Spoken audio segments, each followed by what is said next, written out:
Hello, my name is Walden Wong, and I'm here to do a portfolio review for Comic Art Talk. Comic Art Talk has contacted me to do some portfolio reviews. If you haven't done so already, subscribe to Comic Art Talk, and I also have a YouTube channel. My channel is called Walden Wong Art. You can subscribe to me there, links below. And one of the artists that submitted work, his name is Tyler Hallstrom, and here's some of his work. So we're gonna take a look at this, and let's take a look, and I'll give you details about him before we start. So here we go. My name is Tyler Hallstrom, and I am an art teacher and illustrator. Currently, I teach high school art in Central Illinois. The courses I offer include clay, drawing, illustration, painting, and film. I also work part-time as a guitar player and part-time for a cleaning company. I started college as an English major, but I knew that I had a passion for art, illustration, and comics. I was always interested in comic books, but never had any formal training or serious attempts at art until after I finished high school. Before my first semester of college was complete, I changed my major from English to art education.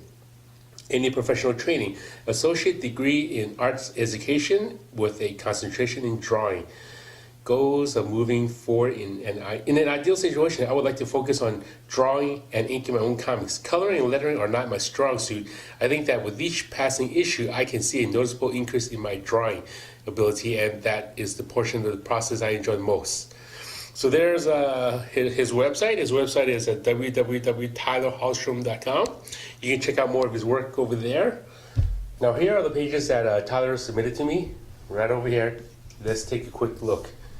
Everything's painted in blue, so I'm not sure what the reason there is in blue, but let's start doing the portfolio. So here we have a character standing here, and then from this page to this panel, I notice that all the faces are facing forward. They're just looking forward. So what I would do on this panel, I would keep this one here. Instead of having it facing forward, I would kind of turn his head looking this way. Because when you read comics, naturally, you have that Z pattern. So if you look at a character that goes here, and this character looks that way, you're automatically gonna have the viewer's eyes go here. This panel is good because it makes the eyes go this way and it goes up that way. Now in this panel, I did not know what's going on here originally. It took me a while to figure out what that is. So this looks like a bird's eye view looking down, and in that character, I think it's this character doing some kind of glow power. So what I would do, instead of having just that circle, now as you see here, this character has a beard and some lips. I would draw that, change that angle up like this, kind of looking up and stretching his arms. That would be a better angle. And here, not sure what the situation here is, but I see that he pulled out his hand. So if you want to emphasize the hand, I would change the camera angle. Instead of having everything facing forward, I would redraw that panel. Another example would be something like this. Emphasize the fist. And again, this would be having the viewer's eyes go this way. Once it goes here, it automatically goes down here. And again, here we have this panel looking forward, another page, that character's looking forward again. I would change up these panels, change up the camera angle. So I would do something like this. Turn the head a little bit to make it go this way instead of that. That way you have a variety of different camera angles. And while we get to here, that sword, again, there's two straight. Everything is camera facing front. I would change the camera angle. Right over here, give that a bird's eye view looking down, something like that, okay? Now we get to this panel, again, a lot of facing panels. So we already have a facing forward, profile view looking towards this way. This one, I'm gonna have this head facing down because he's saying something important, learn what. So I would tilt his head down, move that camera angle higher, and here we have there it goes again. So I would zoom in on the mouth talking, because you already established how that character looked in the first few panels with that mustache and the lip. Right over here, the mustache and the lip. So as you get to this panel, we all know how he's gonna look. I have a close-up shot here. Now on this last panel, it's just a swirl, but there's really no backgrounds here. But when we get to the next page, it's a double page spread. The double page spread has him in the foreground, and then you have these characters back here. You have a lot of backgrounds going on. There's good details there, but there's not a lot of details here. So what I would do, let me see if I can draw this while holding the camera.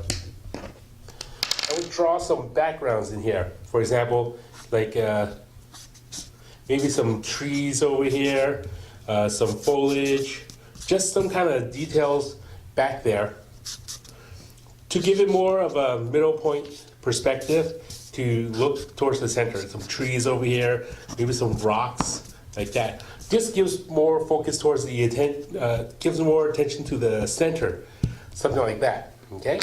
Now here, right over here, we have this page. This is probably the most exciting page. This double page spread is the most exciting one from all three of these. Now, the thing I would do differently here, you have the character here, and then all these other bad guys.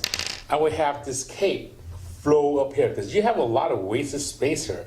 Well, doing comics, you try to take advantage and use all the space. So I would have this cape flow here, and then the cape will go all the way up here, like that. Okay. Well, let me see if I can grab a pencil. So that cape extends out to here. Have that cape. So this brings the viewer closer to the image where you're standing right next to him. This just shows that, that character's over there and then these other characters back there. But if you add this cape here, you're standing alongside right next to the character there. So these are the things I would do differently. Now you can draw it different, change the angles a little bit, but instead of having everything facing forward, it's more exciting to change the camera angles every now and then. When you're watching movies and TV, pay attention to how cameramen, they change different angles. So right over here, we have this. We just change this to this. This one will change this looking that direction. This sword would change it to that. This panel, I would tilt it looking this direction. Sometimes when you draw characters, you can always think outside the box. For example, this arm, you can extend over this gutter. So that's another method, that's another technique you can do. Not everything has to be drawn inside the panel. And then we have this panel, like that. Okay. And then here we're changing this up, looking downwards. This one will be a close-up shot. More backgrounds over here, more backgrounds and rubble, same sort of stuff you did here. And then I would make that cape go up. And then kind of change this angle a little bit. Like maybe instead of this going like this, have it face forward like that.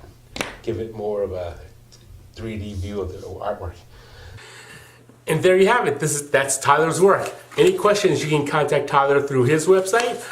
Check out his work. He has a pretty good website over there. Thanks to Comic Art Talk for having me do this portfolio review. And if you're interested, you can also contact me on Walden Wong Art. My YouTube channel is links below, Walden Wong Art. And until next time, come check out my YouTube channel, share, subscribe, like Comic Art Talk, share, subscribe, and if you haven't done so already, like the page, share the page, and give it a 2 thumbs up. Smash that like button. Have a good time.